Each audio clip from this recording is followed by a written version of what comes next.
I've made a shocking discovery. When you tell them that the moon is out of orbit. We're dealing with an intelligent entity.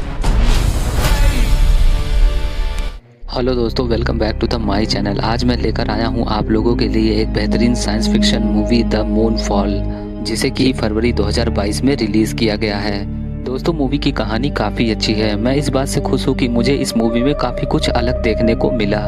Movie के director हैं Rowland Emeric. अब जैसा कि आप सभी जानते हैं, रोलैंड एमेरिक अपने अलग टाइप की मूवी के लिए जाने जाते हैं। दोस्तों, आप लोगों ने 1996 में आई इंडिपेंडेंस डे मूवी देखी होगी, जिसमें कि हमें एलियन के स्टोरी लाइन के साथ साथ एक बेहतरीन एक्शन मूवी भी देखने को मिली थी, और उसी तरह से इस मूवी में भी ऐसा ही कुछ है। तो चलिए दोस्तों, ज़्यादा समय ना गुजारते हुए शुरू करते हैं मूवी की कहानी को।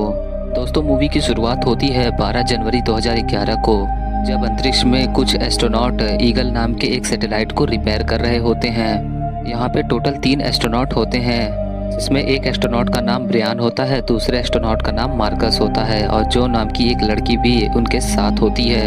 अब ब्रियान और मार्कस बाहर सैटेलाइट को रिपेयर कर रहे होते हैं, वहीं पे जो अंदर से इन सभी को मॉनिटर कर रही होती है। अब सैटेलाइट रिपेयर के दौरान मार्कस की नज़र ब्रियान के पीछे पड़ती है। वहाँ पे कोई अजीब सी चीज़ थी जो कि उनकी ही तरफ आ रही थी। मूवी में इस चीज़ को शॉन के नाम से बुलाते हैं, और अब इससे पहले कि वो कुछ समझ पाते, वो चीज़ इनके ऊपर हमला कर देती है, जिसकी वजह से ब्रियान और मार्कस काफ़ी ज़्यादा घबरा जाते हैं, और उस चीज़ की वजह से जो वहीं बेहोश हो जाती है, और उनका स्पेस शटल तेज़ी से अंतरिक्ष में ड्रिफ्ट होने लगता है। और अब उस चीज़ के हमले में मार्कस अपने स्पेस सूट के क्लिप किट सही से ना लगे होने की वजह से दूर कहीं अंतरिक्ष में जाने लगता है। वहीं ब्रियान उसको बचाने की काफ़ी कोशिश करता है, पर वो उसे बचा नहीं पाता है, और वो जल्दी से स्पेस शटल के अंदर आता है और उससे कांटेक्ट करने की कोशिश करता है, पर उसका कोई भी जवाब नहीं आ रहा होता। जिसके बाद अगले ही सीन में हम देखते हैं कि वो चीज़ जो कि इनके ऊपर हमला किया था, वो चीज़ वापस मून के ज़मीन के अंदर चली जाती है। जिसके बाद ये सीन यहीं पे कट होकर के सीधे अर्थ की तरफ मुड़ जाती है, और वहाँ पे नासा के ऑफिसर्स ब्रियान से सवाल करते हैं कि आखिर वहाँ पे हुआ क्या था। और जब ब्रियान उस चीज़ के अटैक के बारे में उन्हें बताता है, तो वो लोग उसकी बात पे विश्वास नहीं करते हैं, पर वो अपनी बात पे अड़ा रहता है, जिसकी वजह से ऑफिसर्स को उसकी बातें अजीब लगती हैं, और वो लोग मार्कस की मौत को कोई टेक्निकल एरर बताते हैं। पर इस बात से ब्रियान काफ़ी ज़्यादा नाराज़ होता है, जिसकी वजह से ऑफिसर्स ब्रियान को नासा से निकाल देते हैं और उसकी जॉब चली जाती है। अब ब्रियान इस बात को बर्दाश्त नहीं कर पाता है, जिसकी वजह से वो अकेले रहने लगता है। वहीं दूसरी तरफ ब्रियान की वाइफ ब्रेंडा अकेले पड़ जाती है, और वो अपने बच्चे को लेकर के घर छोड़ करके चली जाती है। जिसके बाद मूवी की कहानी सीधे 10 साल आगे शिफ्ट हो जाती है, और यहाँ पे हमें एक आदमी को दिखाया जाता है जिसका नाम केसी हाउसमैन होता है। और अब केसी किसी अनजान कारण से कैलिफोर्निया यूनिवर्सिटी में घुस करके यूनिवर्सिटी के किसी प्रोफेसर की सीक्रेट फाइलें अपने मोबाइल में फॉरवर्ड कर लेता है, और वहाँ से तुरंत निकल करके सीधे अपने जॉब पे चला जाता है। और थोड़ी ही देर बाद केसी जब उस डॉक्यूमेंट को चेक करता है, तो उसमें कई सारी चीज़ें लिखी होती हैं, जिसे पढ़ने के बाद केसी को पता चलता है कि मून अपने फिक्स ऑर्बिट से कई बार अलग जा रहा है, जिसकी वजह से बहुत सारी प्रॉब्लम हो सकती है। और ऐसे ही अगर मून अपने ऑर्बिट से अलग जाता रहा, तो आने वाले कुछ घंटों में हमारे पृथ्वी पे बहुत सारे प्रॉब्लम्स होने लगेंगी। जिसके बाद केसी तुरंत ही नासा में फ़ोन करके इस सिचुएशन को हैंडल करने की कोशिश करता है, पर नासा वाले इसे एक फेक कॉल समझ करके कॉल रख देते हैं। जिसके बाद ये सीन यहीं पे कट हो जाती है, और अब अगले ही सीन में हमें जो को दिखाया जाता है, और उसके पास अर्जेंटली ही नासा से कोई कॉल आता है, और उसे तुरंत ही ऑफिस पहुंचना होता है। जिसके बाद जो तुरंत ही ऑफिस पहुंचती है, और वहाँ पे नासा के टीम मेंबर्स उसे बताते हैं कि मून अपने ऑर्बिट से अलग जा रहा है। जो कि टीम मेंबर्स बताते हैं कि अगर ऐसा ही रहा तो आने वाले कुछ घंटों में या फिर कुछ दिनों में मून हमारे पृथ्वी से टकरा जाएगा, जिससे हमारी पृथ्वी पूरी तरह से नष्ट हो जाएगी। और अब इस बात को सुनने के बाद जो हैरान होती है कि अब तक हमें कुछ भी पता क्यों नहीं चला, और कोई भी रिकॉर्ड्स क्यों नहीं मिले, उसे कुछ भी समझ में नहीं आता है। और अब अगले ही सीन में हमें फिर से केसी को दिखाया जाता है। केसी की नज़र एक न्यूज़पेपर पे पड़ती है, जिसमें कि ब्रियान की फ़ोटो छपी थी, जिससे कि उसे पता चलता है कि आज एस्ट्रोनॉट डे है। और ब्रियान जल्द ही कैलिफोर्निया यूनिवर्सिटी में बच्चों के सामने स्पीच देने के लिए आने वाला है, जिसकी वजह से केसी तुरंत ही अपनी बात सभी के सामने लाने के लिए तैयार हो जाता है और वो तुरंत ही कैलिफोर्निया यूनिवर्सिटी पहुंचता है। वहीं दूसरी तरफ हम ब्रियान को देखते हैं जो कि अपने घर पे होता है और उसके घर के बाहर मकान मालिक आया होता है किराया लेने के लिए। अब ब्रियान ने काफ़ी समय से किराया नहीं दिया होता है, इसीलिए वो खिड़की के रास्ते चुपके से बाहर निकल जाता है। वहीं दूसरी तरफ केसी यूनिवर्सिटी के बच्चों को मून के ऑर्बिट वाली बात बता रहा होता है, तभी वहाँ पे ब्रियान आ जाता है। अब केसी जैसे ही ब्रियान को देखता है वो उसकी तरफ दौड़ करके आता है और कहता है कि मून अपने ऑर्बिट से भटक गया है और अगर ऐसा ही रहा तो मून जल्दी ही अर्थ से टकरा जाएगा। पर ब्रियान उसके बात को सुनने को तैयार नहीं होता है, जिसकी वजह से ब्रियान तुरंत ही वहाँ के सिक्योरिटी गार्ड को बुलाता है और उसे बाहर निकालने के लिए बोलता है, जिसकी वजह से सिक्योरिटी गार्ड उसे बाहर निकालने लगते हैं। पर केसी चिल्ला करके ब्रियान को बोलता है कि हम सब मरने वाले हैं और वो डॉक्यूमेंट्स उसके सामने ही फेंक देता है, जिसे ब्रियान उठा करके अपने पास रख लेता है। जिसके बाद ब्रियान अपने घर चला जाता है। तभी ब्रियान के पास उसकी वाइफ ब्रेंडा का कॉल आता है। वो बताती है कि सनी को पुलिस ने गिरफ्तार कर लिया है, सनी जो कि ब्रियान का ही बेटा है। जिसके बाद ब्रियान तुरंत ही उसके अभी के हस्बैंड टॉम से मिलने जाता है और वहाँ पर सनी को कोर्ट में पेश किया जाता है और वहाँ पर ब्रियान काफ़ी ज़्यादा रिक्वेस्ट करता है उसे बेल देने के लिए, पर कोर्ट इसकी बात को नहीं सुनती है और सनी को 2 दिन की जेल हो जाती है। जिसके बाद ब्रियान गुस्से में टॉम को काफ़ी ज़्यादा सुना देता है। वहीं दूसरी तरफ ब्रेंडा सनी से मिलने के लिए निकलती है, पर रास्ते में मौसम बहुत ज़्यादा ख़राब हो जाता है क्योंकि मून अपने ऑर्बिट से अलग जा चुका है, जिसकी वजह से वो सनी तक नहीं पहुंच पाती है। और अब अगले ही सीन में हम देखते हैं कि केसी अपनी सारी जानकारी को इकट्ठा करके सीधे इंटरनेट पे डाल देता है, जिसकी वजह से सभी को ये बात पता चल जाती है। जिसमें केसी बताता है कि मून कोई नेचुरल स्ट्रक्चर नहीं है बल्कि एक मेगा स्ट्रक्चर है जिसे एलियंस ने बनाया है। वहीं दूसरी तरफ नासा के क्रू मेंबर्स ऑफिसर जो से इन सभी बातों को सीक्रेट रखने की सलाह देते हैं, पर तब तक बहुत देर हो चुकी थी क्योंकि केसी की बनाई वीडियो सभी तक पहुंच चुकी थी और सभी न्यूज़ चैनल पे यही सब दिखाया जा रहा था। उसी दौरान जब ब्रियान न्यूज़ चैनल देख रहा होता है तब उसे केसी की बात पे पूरी तरह से विश्वास हो जाता है, पर तब तक माहौल और भी ज़्यादा ख़राब हो जाता है क्योंकि चारों तरफ तेज़ तूफान और बड़े बड़े अर्थक्वेक आने लगते हैं। जिसके बाद ब्रियान तुरंत ही केसी के दिए हुए थियरी पेपर्स को ढूंढ निकालता है जो कि उसने डस्टबिन में फेंक दिए थे, जिससे उसको केसी की वेबसाइट के बारे में पता चलता है और वो जल्द ही सारी बातें समझ जाता है। वहीं जब ब्रियान केसी की वेबसाइट चेक करता है तब उसे पता चलता है कि केसी उसे एक मोटेल में मिलने वाला है। जिसके बाद वो तुरंत ही केसी के पास पहुंचता है और उससे सवाल करता है कि तुमने नासा और सभी वैज्ञानिकों से पहले इस बात का पता कैसे लगा लिया। जिस पर केसी का कहना होता है कि वो कई साल पहले से ही मेगा स्ट्रक्चर प्लैनेट की खोज कर रहा है, पर केसी को ये अंदाज़ा बिल्कुल भी नहीं था कि मून ही वही मेगा स्ट्रक्चर है। केसी के हिसाब से मून का सरफेस अंदर से पूरी तरह से खोखला है, जिसमें कि एक वाइट स्टार है जो कि मून को पूरी तरह से पावर देता है। पर इस वक्त मून के कोर में कोई हलचल हुई है जिसकी वजह से मून अपना ऑर्बिट बदल रहा है और उसकी वजह से ही यहाँ पे इतने ज़्यादा प्रॉब्लम्स हो रही है। जिसके बाद केसी अपनी एलियन थियरी को ब्रियान के सामने रखता है और वो बताता है कि शायद मून के अंदर कोई एलियन है जो कि जानबूझ करके मून के सरफेस के और उसकी ऑर्बिट को चेंज कर रहा है। और अब इन सब की बात चली रही थी कि तभी बाहर का माहौल और भी ज़्यादा ख़राब हो जाता है और तेज़ी से बढ़ रही सुनामी शहर तक आ जाती है और देखते ही देखते पूरा शहर पानी में डूब जाता है। और अब सब जगह पानी भर जाने के बाद केसी और ब्रियान बिल्डिंग की सबसे ऊंची वाली जगह पर सेफ रहते हैं। वहीं मूवी के अगले सीन में हम देखते हैं कि नासा के लोग मून पे क्या चल रहा है ये जानने के लिए एक स्पेसक्राफ्ट भेजते हैं, पर जैसे ही वो स्पेसक्राफ्ट मून के ऑर्बिट में पहुंचता है वहां पे फिर से उसी अनजान चीज का अटैक होता है जिसमें कि सभी लोग मारे जाते हैं। वहीं दूसरी तरफ जो लाइव कैमरे से इस पूरे हादसे को रिकॉर्ड कर लेती है और अब माहौल ख़राब होता देख जो कि सारे सीनियर सब कुछ छोड़ करके भागने लगते हैं। जिस पर जो बोलती है कि मैं इस चीज़ का सामना अकेले नहीं कर सकती हूँ। तभी उसका सीनियर बताता है कि तुम्हें जल्द से जल्द डेनफील्ड से जाके मिलना होगा। डेनफील्ड दरअसल नासा में बहुत पहले काम किया करता था जिसके पास कई सारे डार्क सीक्रेट हैं। इससे जो को शायद कुछ मदद मिल जाए, जिसके लिए वो तुरंत ही जो से मिलने पहुंचती है। जिसके बाद डेनफील्ड जो को कई सारी वीडियो टेप्स प्ले करके दिखाता है, जिसमें कि एक टेप में उस खतरनाक चीज का अटैक रिकॉर्ड हुआ था। और ये वीडियो देखने के बाद डेनफील्ड मून के और भी कई डार्क सीक्रेट जो को बताता है। उसके हिसाब से डेनफील्ड बताता है कि जब अपोलो 11 चांद पे उतर रहा था तब उसके लैंडिंग में काफ़ी ज़्यादा दिक्कतें आ रही थी। ऐसा लग रहा था जैसे कि चांद नहीं चाहता कि उसकी सरफेस पे कोई लैंड करे। पर जैसे ही अपोलो 11 ने अपने इंजन को बंद किया, वो आसानी से उसके सरफेस पे लैंड कर पाए।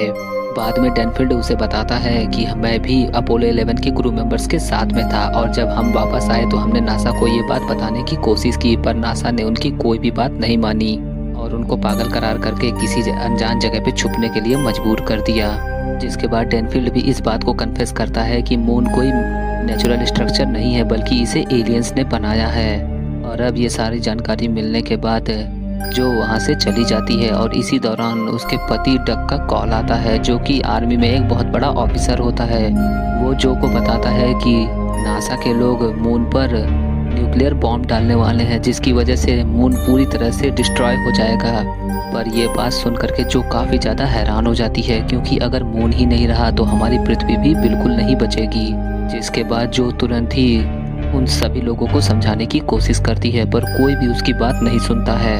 और अब इसी मीटिंग में जो का हस्बैंड डक भी शामिल होता है, जो जाते जाते जो को बताता है कि अब हम कुछ नहीं कर सकते, इसीलिए तुम जल्द से जल्द अपने बेटे जिमी और कैली को लेकर के वहाँ से निकल जाओ। और अब जो के पास कोई और रास्ता नहीं होता है, क्योंकि उसके पास ना तो कोई हथियार होता है, ना ही कोई स्पेसक्राफ्ट। इसके बाद जो तुरंत ही अपने घर पहुंचती है और अपने जिमी को लेकर के वहां से निकल ही रही होती है कि तभी उसे पता चलता है कि एक स्पेसक्राफ्ट मौजूद है जो कि म्यूजियम में है। जिसके बाद जो तुरंत ही जिमी और कैली को किसी सेफ जगह पे छोड़ करके वहां से तुरंत म्यूजियम जाने के लिए निकलती है। वहीं दूसरी तरफ जो के क्रू मेंबर्स ब्रियान और केसी को ट्रैक करते हुए उस तक पहुंच जाते हैं और उसे लेकर के सीधे नासा की बिल्डिंग में आते हैं, और वहां पे जो उनसे मिलने आती है। जिसके बाद जो सारी सिचुएशन ब्रियान और केसी को बता देती है। जिसके बाद जो ब्रियान से मदद मांगती है, पर वो मना कर देता है। पर जो के काफ़ी ज़्यादा रिक्वेस्ट करने के बाद ब्रियान एक शर्त रखता है, जिसमें कि वो जो से बताता है कि अगर वो ब्रेंडा और सनी को किसी सेफ जगह पे पहुंचा सके तभी वो उसकी मदद कर सकता है, जिसके लिए जो मान जाती है। जिसके बाद जो अपने आदमियों को तुरंत ही जेल भेज देती है सनी को वापस लाने के लिए।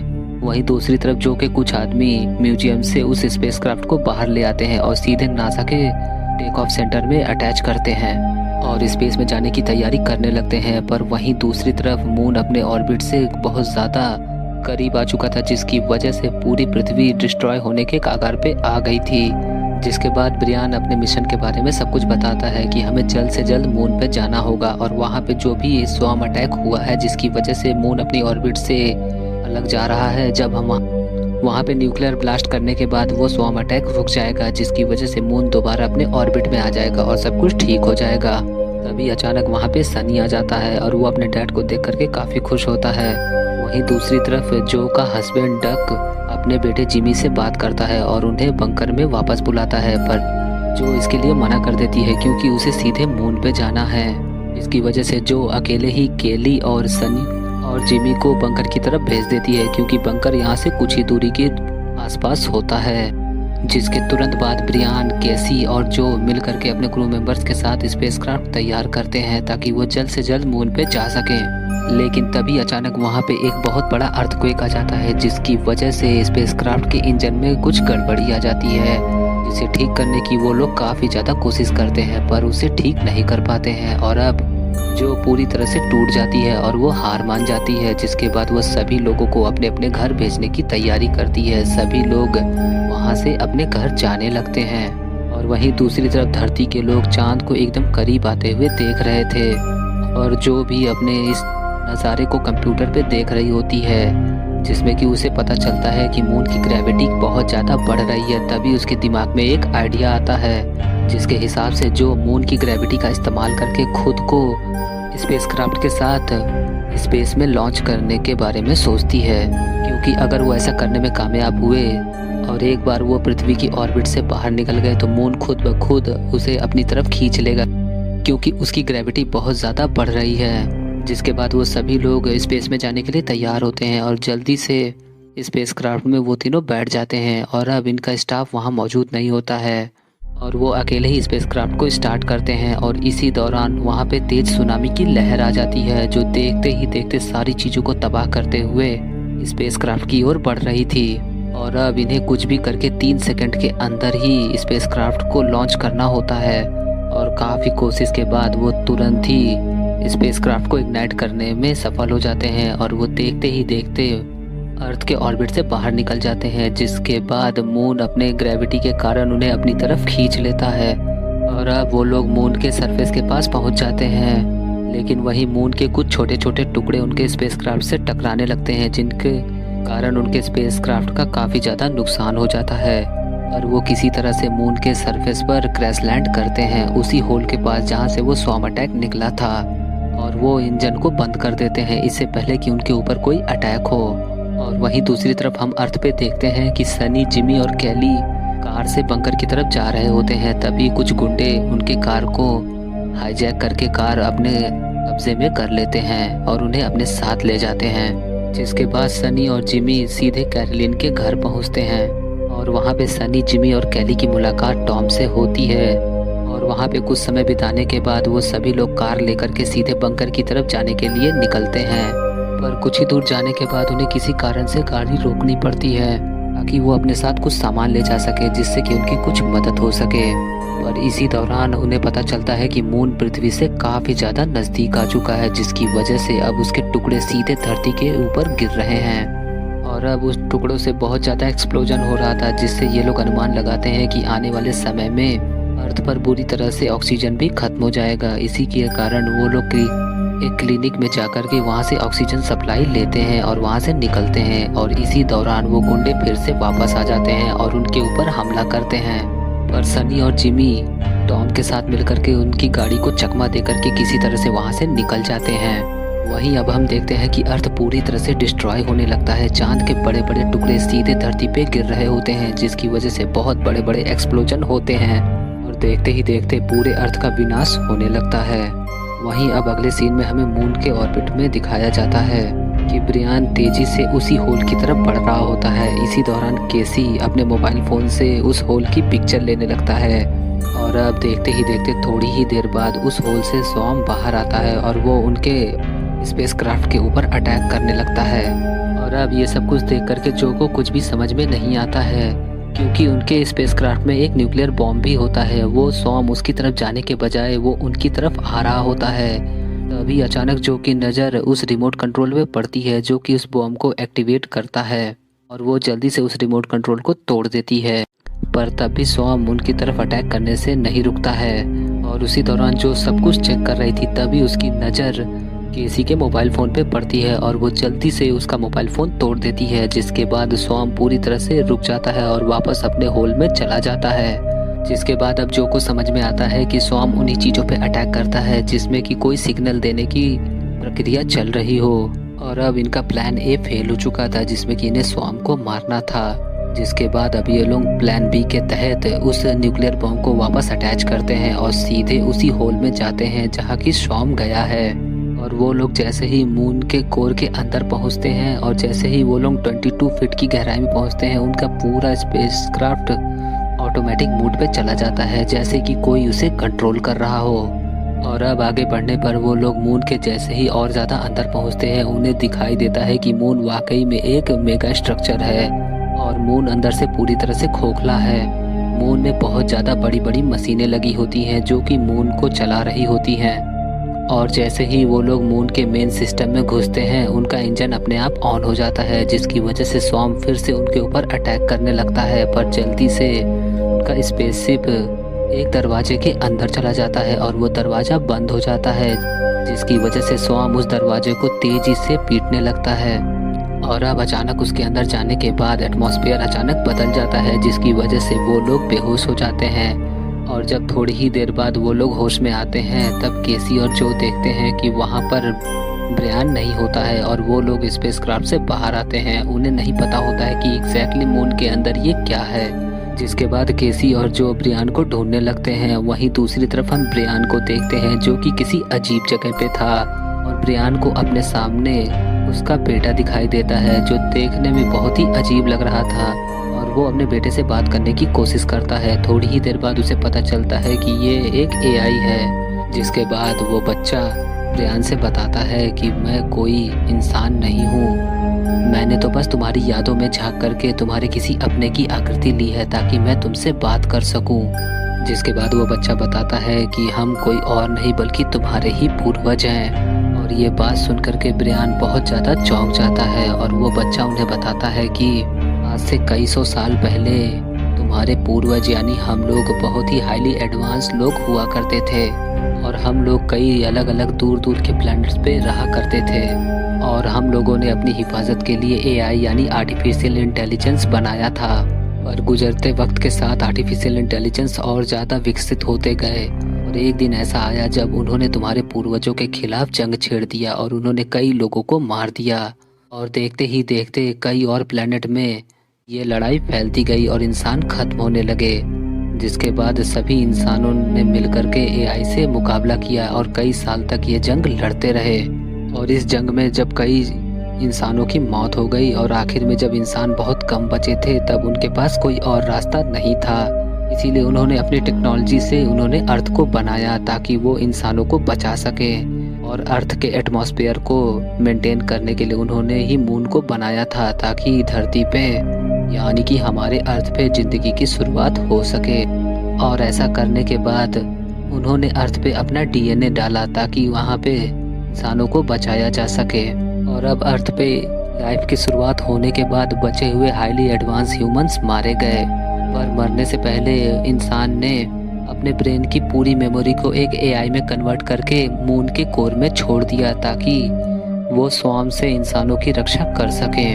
और वहीं पे स्वाम, जो कि खुद भी एक आर्टिफिशियल इंटेलिजेंस था, उसने कई साल की रिसर्च के दौरान उसे ये पता चल गया कि पृथ्वी के लोगों को कैसे खत्म करना है, जिसकी वजह से उसने मून को ही अर्थ के ऊपर क्रैश करने की ठान ली, और वो उनके पूर्वजों के आर्टिफिशियल इंटेलिजेंस को खत्म करने की कोशिश करने लगा। और यही कारण है कि मून अपने ऑर्बिट से कई बार अलग जा रहा था, जिसकी वजह से पृथ्वी इतनी ज़्यादा डिस्ट्रॉय हो चुकी थी। जिसके बाद वो एआई ब्रियान को बताता है कि अगर उन्हें इंसानों को बचाना है तो उन्हें कुछ भी करके उस स्वाम को खत्म करना होगा। इसीलिए उस स्वाम को खत्म करने के लिए एआई को ब्रियान की हेल्प चाहिए। जिसके बाद वो एआई तुरंत ही उनके स्पेसक्राफ्ट को पूरी तरह से ठीक कर देता है और जल्द से जल्द उस स्वाम को मारने के लिए उन्हें कहता है। जिसके बाद ब्रियान तुरंत ही उस रूम से बाहर आता है और वहाँ पे वो केसी और जो से मिलता है और उन्हें भी सब कुछ बता देता है कि अगर हमें अर्थ को बचाना है और मून को अपने ऑर्बिट में लाना है तो हमें उस स्वाम को जल्द से जल्द मारना होगा। जिसके बाद हम अगले ही सीन में अर्थ पे देखते हैं कि डग और उनके सारे क्रू मेंबर्स अर्थ पे मून को डिस्ट्रॉय करने की तैयारी कर रहे थे कि तभी डग उनके खिलाफ हो जाता है और बंदूक की नोक पे सबको कहता है कि उन्हें एक और मौका देना चाहिए क्योंकि उनकी वाइफ वहाँ पर है। वहीं दूसरी तरफ हमें पता चलता है कि पृथ्वी पे ऑक्सीजन की कमी होती जा रही है और वहीं सनी, जिमी और कैली के ऑक्सीजन सिलेंडर में भी ऑक्सीजन की सप्लाई खत्म होने लगती है। जिसके बाद टॉम ने हिम्मत देते हुए पीछे रुक जाता है और उन लोगों को आगे भेज देता है और बंकर के पास पहुंचने पर वो लोग आगे बढ़ जाते हैं और टॉम की वहीं पे मृत्यु हो जाती है। वहीं अब दूसरी तरफ हमें मून पर ब्रियान को दिखाया जाता है जो कि स्पेसक्राफ्ट लेकर के उस दरवाजे से बाहर आता है और बाहर आते ही स्वाम उनके ऊपर अटैक करने लगता है। जिसके बाद ब्रियान केसी और जो को बताता है कि उन्हें स्पेसक्राफ्ट को चलाना होगा और वो पीछे जा कर के उस न्यूक्लियर बॉम्ब को ऑन करके खुद को स्वयं के साथ ब्लास्ट कर लेगा, जिसकी वजह से स्वयं वहीं पे मर जाएगा। और अब ये सब कुछ सुन करके केसी और जो उसको मना करने लगते हैं पर वो नहीं मानता है। इसीलिए अब कोई और चारा ना होने पर केसी बिना कुछ बताए तुरंत ही पीछे की तरफ बढ़ता है और सीधे वो न्यूक्लियर बॉम्ब के चैम्बर में जाकर के खुद को लॉक कर लेता है। जिसके बाद ब्रियान उसे खोलने की और उसे बचाने की काफ़ी कोशिश करता है पर केसी उसे ऐसा करने से मना कर देता है और वो बोलता है कि मेरी माँ का ख्याल रखना और उसे ज़रूर बताना उसकी बहादुरी के किस्से कि वो स्पेस में जाकर के दुनिया को बचा लिया है। और अब कोई और रास्ता ना होने पर ब्रियान और केसी उस पॉड को स्पेसक्राफ्ट से अलग कर देते हैं और देखते ही देखते शॉन उस स्पेसक्राफ्ट के पॉड पर हमला कर देता है। और जैसे ही जो और केसी उस होल से बाहर निकलते हैं उस पॉड में रखा न्यूक्लियर बॉम्ब एक्टिवेट हो जाता है और देखते ही देखते स्वॉर्म और वो सारे एआई पार्टिकल्स नष्ट हो जाते हैं और स्वॉर्म इस हमले में मारा जाता है। जिसके बाद ब्रियान और केसी वहां से निकल करके सीधे अर्थ की तरफ आते हैं और वहां पहुंच करके सभी लोग अपने बच्चों से मिलते हैं जो कि काफ़ी संघर्षों के बाद सक्सेसफुली बच गए थे और वो सभी लोग काफ़ी ज़्यादा खुश होते हैं। जिसके बाद हमें अगले ही सीन में दिखाया जाता है कि केसी के मरने के बाद मून के एआई ने उसे अपना रूप दे दिया ताकि वो अपने इसी रूप में रह करके मून के पूरे सिस्टम को ऑपरेट कर सके। जहाँ पे अब केसी को अपनी माँ दिखाई देती है और वो अपनी माँ से बातें करने लगता है और कहता है कि वो कामयाब हुआ, उसने अर्थ को डिस्ट्रॉय होने से बचा लिया। जो बात सुन करके केसी की माँ भी बहुत ज़्यादा खुश होती है। जिसके बाद ये मूवी इसी हैप्पी एंडिंग के साथ ही यहीं पे ख़त्म हो जाती है। अब दोस्तों मूवी की बात करें तो ये मूवी भी कहीं ना कहीं इंडिपेंडेंस डे जैसी ही है और मैं रिकमेंड करूंगा कि आप ये मूवी एक बार ज़रूर देखें। और अगर आपने ये मूवी देख ली है तो आपका एक्सपीरियंस कैसा रहा ये हमें कमेंट करके ज़रूर बताएं। वहीं अगर आपको इंडिपेंडेंस डे मूवी की एक्सप्लेनेशन चाहिए तो हमें कमेंट करके ज़रूर बोलें। वीडियो अच्छा लगे तो वीडियो को लाइक और शेयर जरूर करें और आने वाली वीडियोस की नोटिफिकेशन पाने के लिए हमारे चैनल को जरूर सब्सक्राइब करें। मिलूंगा आपसे अगली वीडियो में, तब तक के लिए गुड लक।